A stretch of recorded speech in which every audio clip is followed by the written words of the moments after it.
So, dear student, today we are going to start your first chapter of 11th class physics.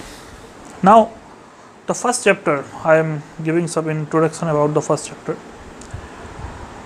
As the time when the human come on this planet, he is much curious about the world he is surrounded by. Look at the sky in the night. You see in the sky that stars are twinkling. The planets are going to revolve the other planets. In the sky, the rainbow will also appear, and there are infinite amount of natural events that are going to happen in the sky or around us. So human, from its existence, also wanted to know the answer for these events, and in this quest he react with the nature. And how can he react with the nature? He develop a certain kind of tools.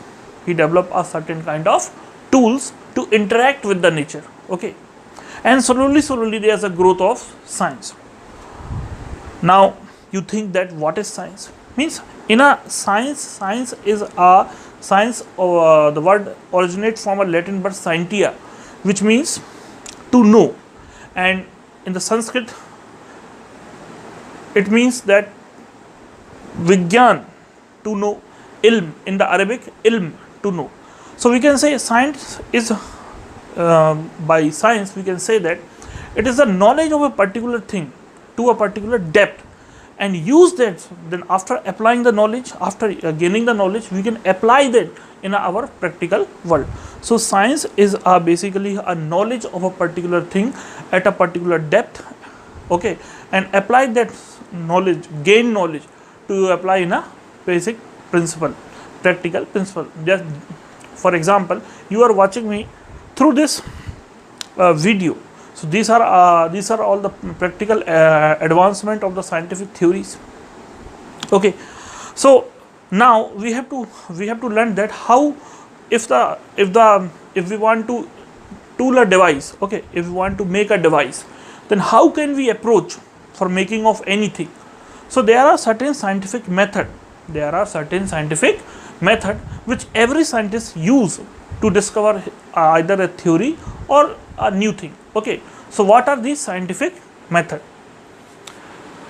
First thing is systematic observation, because you know that in science observation is very important, because it is the human who observe randomly, or you can say progressively, and the science has been progressively increased. So systematic observation.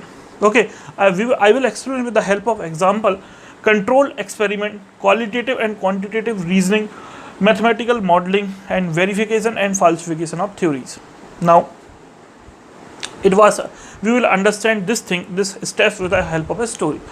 It was said that the Newton was sitting under a tree, and when the apple fall, then systematic observation. Okay, he observe keenly the falling of apple, and then he think why the apple fall, on what factors the falling depend. Means if the apple is falling, on what factors it falling depends.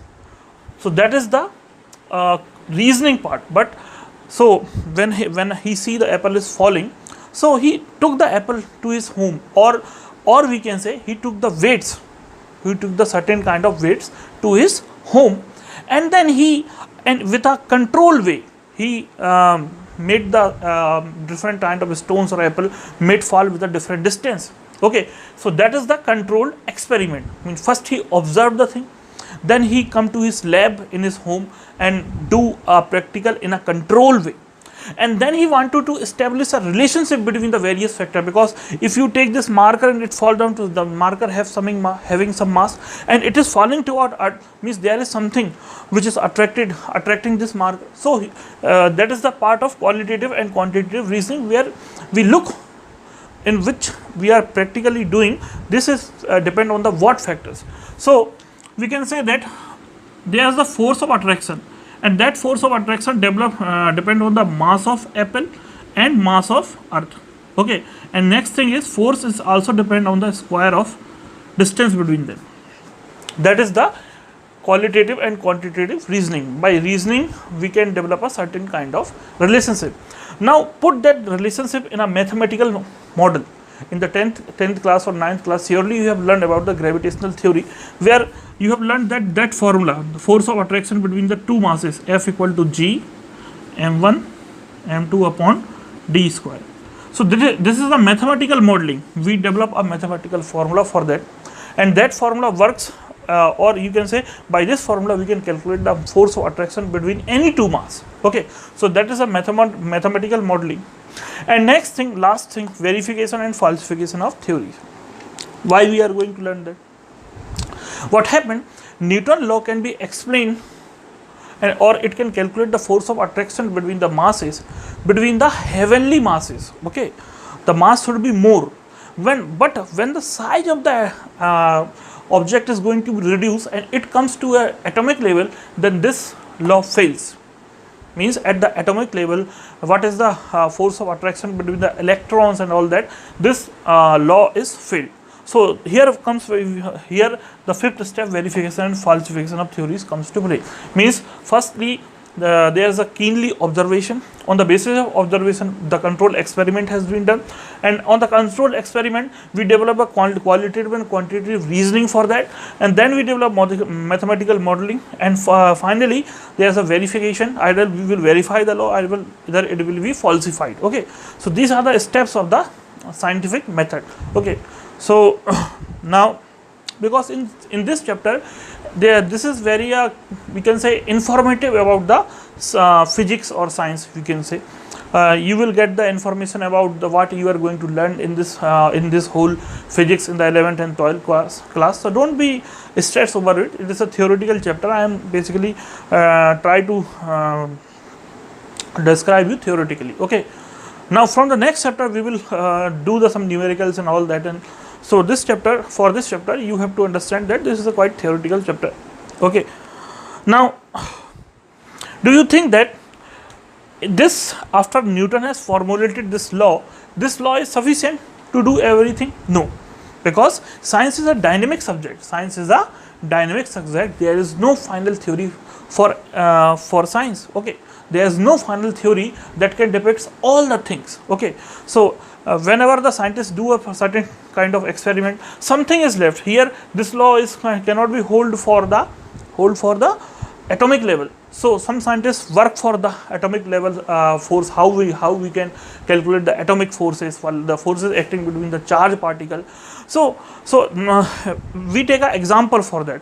An example is firstly, in 9th class you have learned about the Rutherford model. Rutherford do a alpha particle scattering experiment and develop a Rutherford model of a atom. And on the basis of the Rutherford model,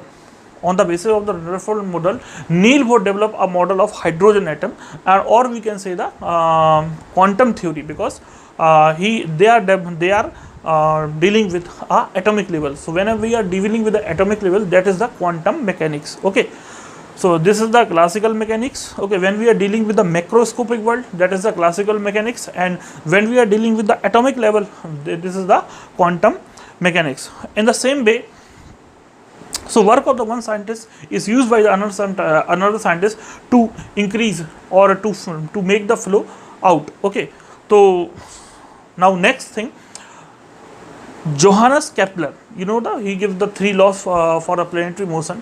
So how he do that? Johannes Kepler used the data provided by the Tycho Brahe. Tycho Brahe actually do a research for the planetary motion.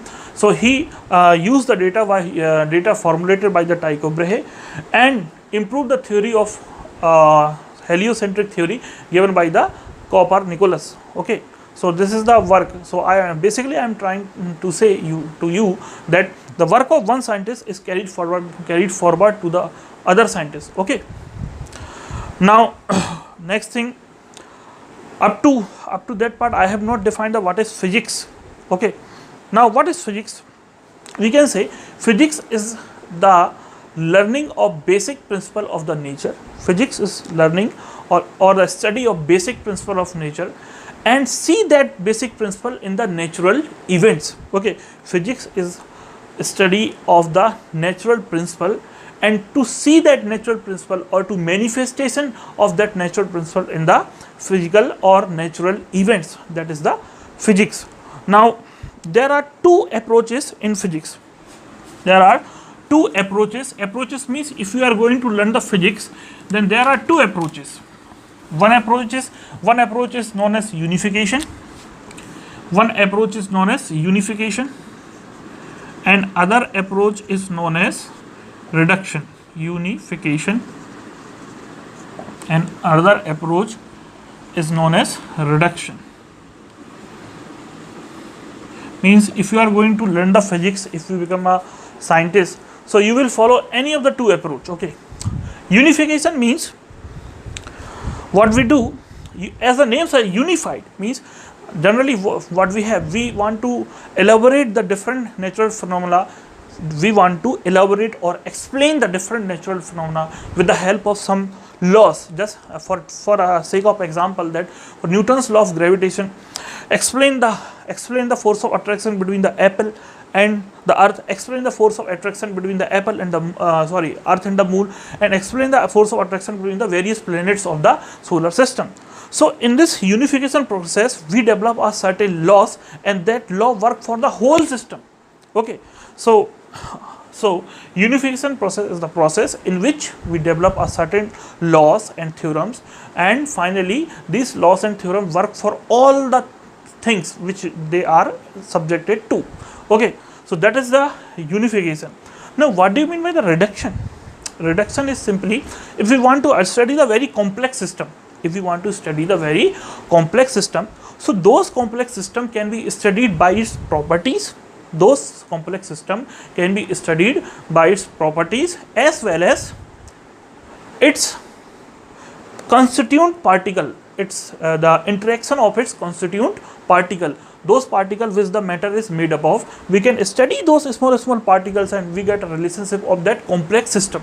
Okay, so this process is known as the reduction. So when the physics student use this any two approach, either it is unification or either it is reduction. Now I give one example more of the unification.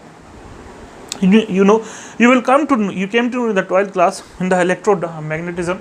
Electromagnetism developed by the various scientists, Faraday or Oersted and different kind of scientists. Okay, but the James Clerk Maxwell formulate a certain sets of equation, and he encapsulated all the work of all scientists into a certain set of equation. So that is a unification. We are unifying the work of all the scientists in a one single law. One single law can explain all the process. That is the unification. Okay, so I hope you understand this.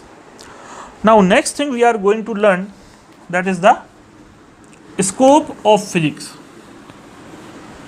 Scope of physics. Scope of physics.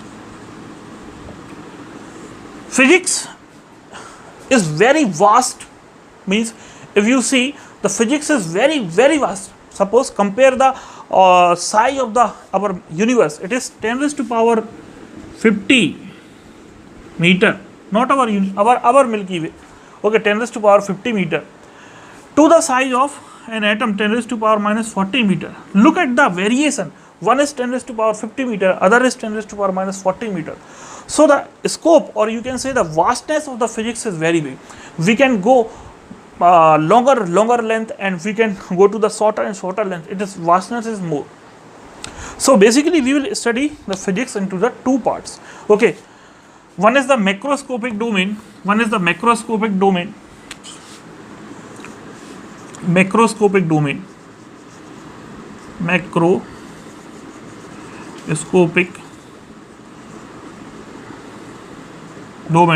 and other one is microscopic domain.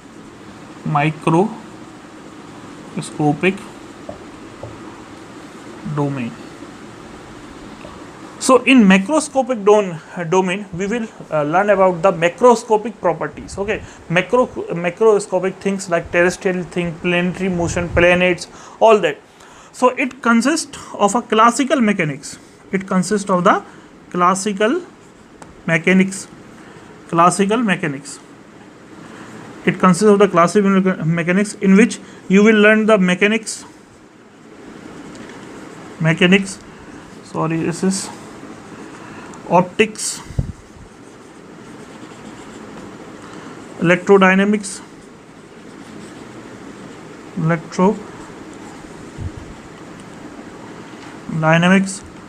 and lastly thermodynamics.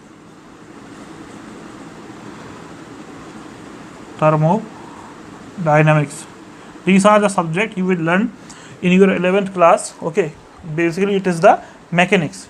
Okay, optics you will learn in the 12th class, electrodynamics you will learn in 12th class. Microscopic domain relates the quantum mechanics. Okay, quantum mechanics, whenever we are learning the properties of the atoms, electrons, protons, and like that subatomic particles, so these are learned with the quantum mechanics. So quantum mechanics is there are one or two chapters we deal with the quantum mechanics in the 12th class. Okay, so this is the scope of physics. In the scope of physics is very larger to the very smaller. Okay, in the larger part we understand the domain is macroscopic domain, and the very smaller part is the microscopic domain.